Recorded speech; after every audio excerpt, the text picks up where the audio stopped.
최근에는 반려동물뿐 아니라 반려식물에 대한 관심이 늘어나고 있습니다.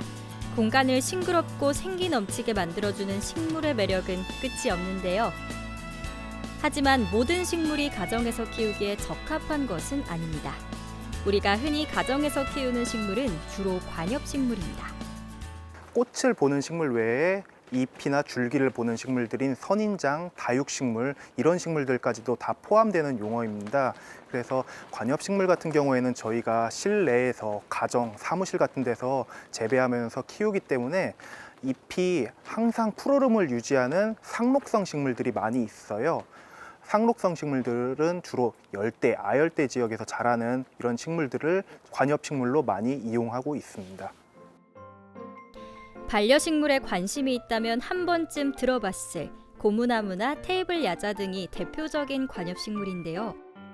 1년 내내 싱그러운 모습을 보여주는 관엽식물은 어떤 특징을 가지고 있을까요?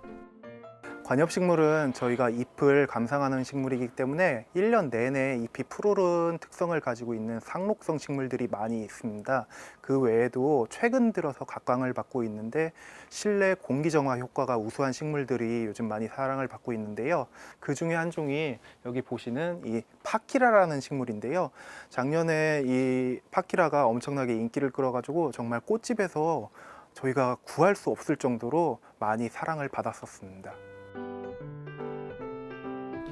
사계절 내내 푸르른 모습뿐 아니라 식물은 공기정화 효과도 뛰어납니다. 미국 항공우주국이나 농촌진흥청에서는 공기정화 효과와 미세먼지 제거 효과가 좋은 식물들을 발표하기도 했습니다. 많은 관엽식물이 공기정화에 효과가 좋다고 알려져 있는데요. 눈으로 즐기기에도 좋고 실질적으로 공기정화 효과까지 얻을 수 있어 더 좋은 관엽식물. 이 관엽식물을 잘 키우기 위해서는 어떤 준비가 필요할까요? 네, 실내에서 식물을 키우실 때 가장 중요한 외부 환경 요인이 온도, 그리고 광, 그리고 물 관리인데요. 관엽식물들 같은 경우는 보통 실내에서 키우는 식물들이기 때문에 음지에서 자라는 힘이 강하다고 해도 어느 정도 햇빛을 보여주는 게 좋아요. 그렇기 때문에 실내에서 키우실 때도 가급적 창가 쪽으로 배치를 해주시는 게 좋거든요. 온도 관리도 마찬가지로 중요한데 한 20도 이상 되는 공간에서 키우시는 것이 좋습니다. 그리고 가장 중요한 게 물 관리인데요. 키우는 화분의 용토를 손가락으로 찔러 봤을 때 어느 정도 축축한 습기가 없으면은 그때는 물을 흠뻑 주시는 게 좋고요. 물을 주실 때는 스프레이나 이런 걸로 조금씩만 주는 게 아니고 화분 위에서부터 물을 줘가지고 화분 밑에 구멍으로 물이 흘러내리는 것을 확인할 수 있을 정도로 주는 것이 좋습니다. 식물이 좋아하는 환경을 유지해주면 우리의 반려식물은 꾸준히 성장하며 싱그러운 매력을 뽐내게 될 텐데요. 이때 중요한 것이 바로 분갈이입니다. 식물이 더욱 건강하게 자랄 수 있도록 적당한 시기에 제대로 된 분갈이를 해주는 것이 중요합니다. 기존의 식물과 새로운 화분이 준비되어 있으면은 화분 밑을 보시면은 항상 이렇게 배수 구멍이 뚫려 있거든요. 물이 잘 빠지라고 굵은 자갈 같은 걸 이용해서 채워줄 거고요.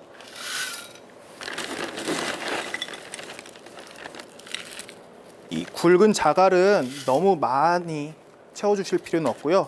이 바닥이 보이지 않을 정도로만 채워주시면 돼요. 기존에 있던 화분에서 식물을 꺼낼 때 가끔 보면은 뿌리가 너무 꽉 차가지고 식물이 잘 안 빠지는 경우가 있거든요. 그럴 때는 옆에를 이렇게 살짝 눌러준다든지 아니면 충격을 이렇게 줘가지고 하면은 이 뿌리가 좀 더 잘 빠져요. 자, 이렇게 보시면은 식물체 뿌리가 건강하게 잘 자라고 있는 걸 확인할 수가 있고요. 이 식물을 높이를 맞춰가지고 일단 보신 다음에 흙을 어느 정도 바닥에 먼저 채워준 다음에 이 식물을 올려주는 게 좋거든요.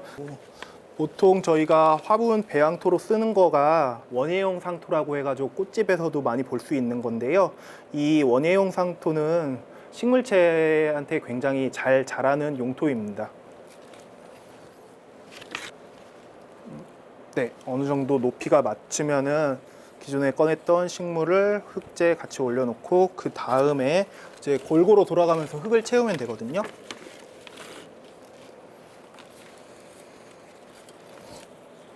네, 이제 배양을 위한 흙이 어느 정도 차면은 그 위에 개인 취향에 따라서 이렇게 이런 흙이 보이는 걸 별로 안 좋아하는 분들도 계시거든요. 그럴 경우에는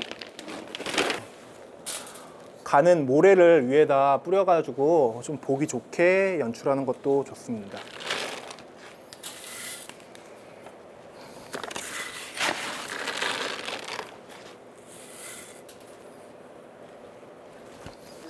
분갈이가 끝나면은 식물한테 반드시 물을 줘야 되는데요. 물을 줄 때는 위에서부터 조금씩 해가지고 물이 화분 밖으로 빠져나가지 않도록 주의하는 게 좋고요. 물을 충분히 준 식물은 이제 일주일 정도 그늘에서 관리를 해주는 게 좋은데요. 왜냐하면 식물이 분갈이를 하면서 뿌리가 공기 중에 노출됐었기 때문에 자칫 햇빛에서 관리를 하면은 이 식물이 시들 수가 있거든요. 그렇기 때문에 그거를 예방하기 위해서 일주일 정도는 그늘에서 관리를 하는 것이 좋습니다. 공간의 분위기를 살려주고 공기 정화 효과까지 있는 반려식물.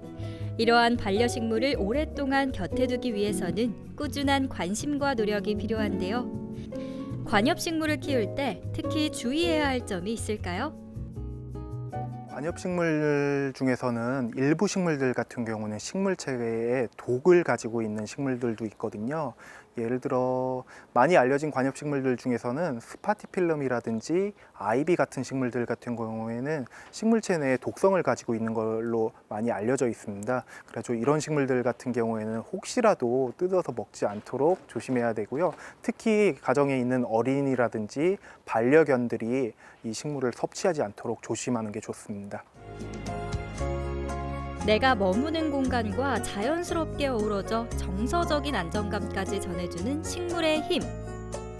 모든 것이 싱그러워지는 계절을 맞이하며 오래도록 우리 곁에서 싱그러움을 뽐내줄 반려식물을 키워보는 것은 어떨까요?